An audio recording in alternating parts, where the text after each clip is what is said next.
Tatalakayin natin ang negosasyon sa Iran at kung ano nagkaproblema sa Islamabad kasama si Pangalawang Pangulo J.D. Vance. Salamat sa oras ninyo, Ginoong Pangalawang Pangulo.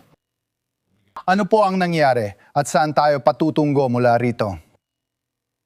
Brett, hindi ko masasabing basta na lang nagkaproblema ang lahat. Naniniwala ako may mga bagay na naging maayos.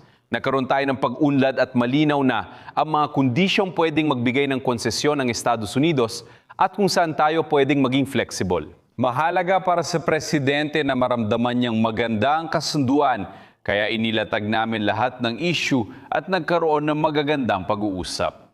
Ito ang unang pagkakataon na nagkita ang mga gobyerno ng Iran at ng Zikir sa ganung kataas na antas, marahil sa kasaysayan ng kasalukuyang pamunuan ng Iran. Sa tingin ko, ito ay isang positibong bagay. Muli, umusad kami ng kaunti sa negosasyon. Tanong mo yon kung may sapat na tapang ang mga Iranian.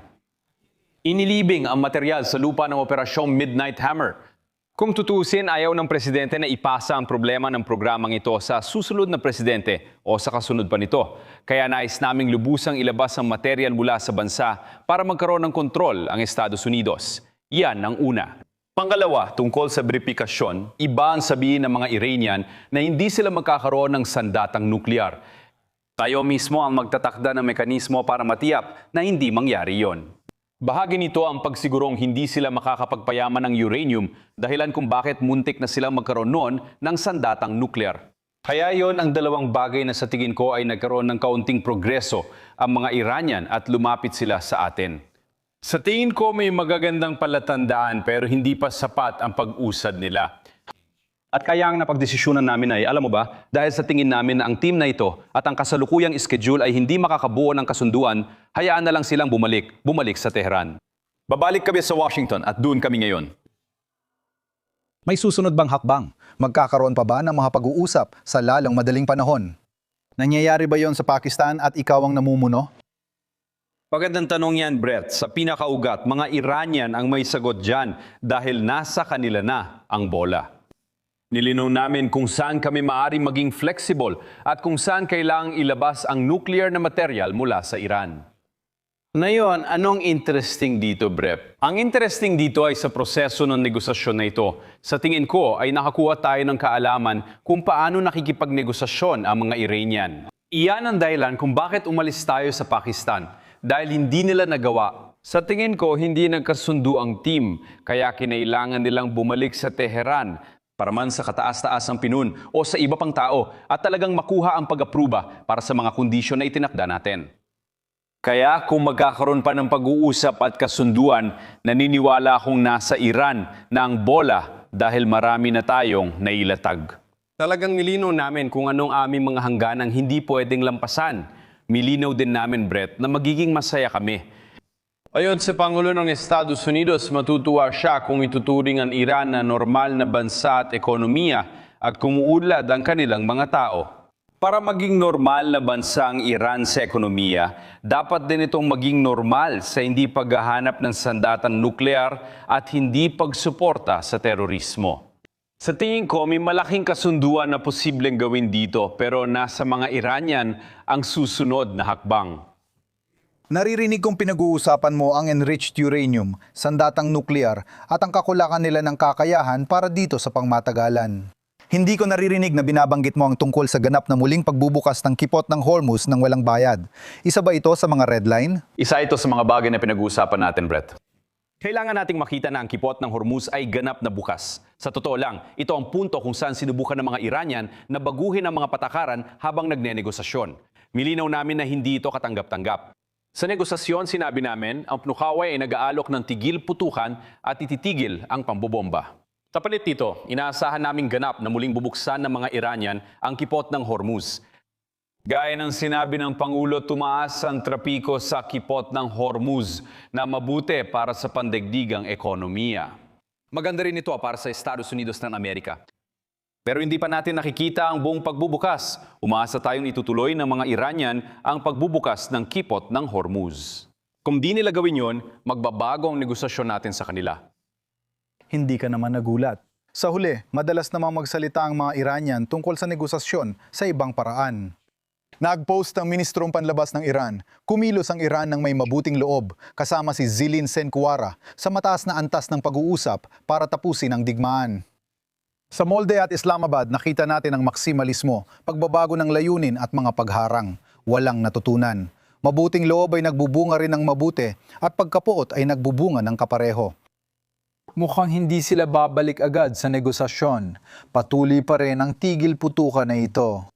Pagkatapos ba, digmaan na naman? Brett, salamat kay Marshal Munir at sa punong ministro ng Pakistan. Sila ay naging mahusay na punong abala at mga natatanging estadista habang namamagitan sa usapan namin at ng mga Iranian mula ay dalawang bansa na matagal nang walang seryosong pag-uusap.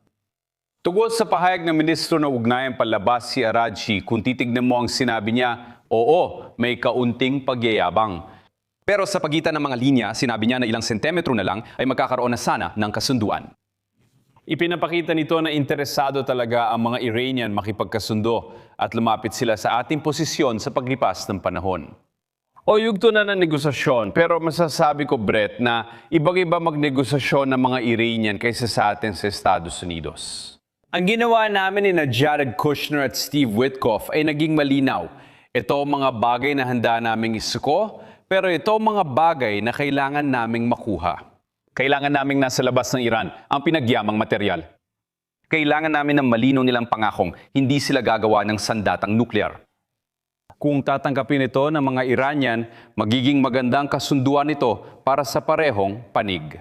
Kung hindi, nasa kanila ang desisyon at responsibilidad at nasa panig nila ang bola. Nasa mga Iranian ang kinabukasan. Sabi nga ng Pangulo ng Estados Unidos, nasa atin ang baraha at kalamangan sa militar. Ngayon, may dagdag tayong ekonomikong presyon na ipinapataw natin sa kanila sa pamamagitan ng pagharang na ginawa natin sa kanilang langis na lumalabas sa kipot ng Hormuz. Marami tayong baraha at kalamangan, kaya titingnan natin paano ito haharapin ng mga Iranian. Ganyan gumagana ang blokeo. Hinadlangan ng barkong pandigma ng ZEWA ang mga barkong Iranian patungong kipot ng Hormuz. Hindi lang mga barkong Iranian, Brett, kundi anumang sasakyan dagat na papunta o galing sa mga pantalan ng Iran. Maaring may tangkang magtulit ng bandila, pero malalaman natin ito dahil mahusay ang intelihensya natin sa pantukoy kung aling mga barko ang pumapasok at lumalabas na konektado sa Iran. Pero Brett, itong napaka-interesanteng punto dito. Ang tanging nagawa lang ng mga Iranian, hindi nila tayo natalo sa militar. Naubos ang kanilang mga puwersang militar. Hindi sila nagtagumpay pagdating sa paggamit ng mga sandata ng digmaan. Nagsagagawa sila ng ekonomikong terorismo laban sa mundo at binabantaan ang anumang barkong dumadaan sa kipot ng Hormuz. Ayon sa Pangulo, dalawang panig ang pwedeng maglaro. Kung may ekonomikong terorismo ang Iran, sinusunod natin ang prinsipyo na walang ligtas na barkong Iranian pati sa pag-alis. Alam natin na mahalaga ito at nagbibigay ng ekonomikong leverage. At Brett, ang Pangulo, gusto niya na umulad at magtagumpay ang mga tao sa Iran. Inutusan niya ang team na magsumit ng seryosong panukala. Sa Iran na ang desisyon. May progreso ba tayo? Oo, pero titingnan natin kasama mga Iranian kung maaari na natin gawin ang mapagpasyang hakbang tungo sa malaking kasunduan. Sinabi rin ng presidente na gusto niyang matapos na ito agad sa lalong madaling panahon. Sinasabi nila na nagkaroon ka raw ng tunay na pag-aalinlangan tungkol dito noong una at ipinahayag mo raw ito sa presidente. Totoo ba yon? Ganito, Brett, nagbibigay ako ng payo sa presidente at umaasa akong mananatiling kumpidensyal ito dahil kailangan mapagkatiwalaan ng presidente ang kanyang mga pangunahing tagapayo nang hindi agad sinasabi sa media. Brett, sanayon ako ng buos sa presidente na hindi dapat magka-nuclear na armas ang Iran. Naranasan ko ito sa mga negosasyon namin. Kamakailan kitang-kita ang tindi nila makipagnegosasyon. Pero sa totoo, sila yung tipo ng tao na kapag nagkasandatang nuklear, malaki ang peligro idudulot sa mundo. Kung handa silang gumawa ng ekonomikong terorismo laban sa buong mundo, ano ang ibig sabihin nito? Ano magiging alas sila kung may bumbang nuklear sa Tehran? Hindi natin matatanggap ang ganitong resulta. Kaya't lubos kong sinusuportahan ang layunin ng Pangulo na hindi mapasakamay ng mga Iranian ang mga sandatang nuklear at pinakamasasamang sandata ng digmaan. Ginoong pangalawang Pangulo, sinasabi ninyong may progreso at hindi nasayang ang pagpunta sa Pakistan. Gayunpaman, hindi ko alam ang susunod na hakbang kung hindi gagalaw ang mga Iranian. Nagkampanya ka rin para kay Viktor Orban sa Hungary at natalo siya matapos ang 16 na taon sa kapangyarihan. Gusto ko malaman ang opinion mo kung sulit bang pumunta at suportahan si Viktor Orban. Sa laban na iyon, natalo siya ng malala at isa sa ilang leader sa Europa na sumusuporta kay Vladimir Putin. Brad, para sa akin, kamanghamanghang leader si Viktor Orban at malaki ang naging pagbabago niya sa Hungary sa loob ng 16 na taon. Napasya kaming gawin ito, Brett, hindi dahil hindi namin pinapansin ang mga survey. Alam naming malaki ang tsansa matalo si Viktor noon. Ginawa namin ito dahil isa siya sa ilang leader sa Europa na nakita naming handang harapin ang burokrasya sa Brussels na naging napakasama para sa Estados Unidos. Halimbawa, kapag may European o burokrata na umatake sa kumpanyang Amerikano, minsan si Viktor Orban lang ang bumoboto para sa interes ng Amerika. Hindi lang kami pumunta dahil inaasahan naming madaling mananalo si Viktor sa eleksyon. Pumunta kami kasi tama lang suportahan ang matagal ng kakampi natin. Hindi ito tungkol sa Russia o Europa, kundi sa Estados Unidos at pagiging mabuting katuwang niya para sa akin at sa Pangulo. Nalulungkot akong natalo siya. Maayos pa rin ang pagtatrabaho namin sa susunod na punong ministro ng Hungary. Hindi naman masama ang biyahe dahil sulit suportahan ng mga tao kahit hindi laging panalo. Sandali lang, vice-presidente. O Special Report segue com o vice dos Estados Unidos. Oh,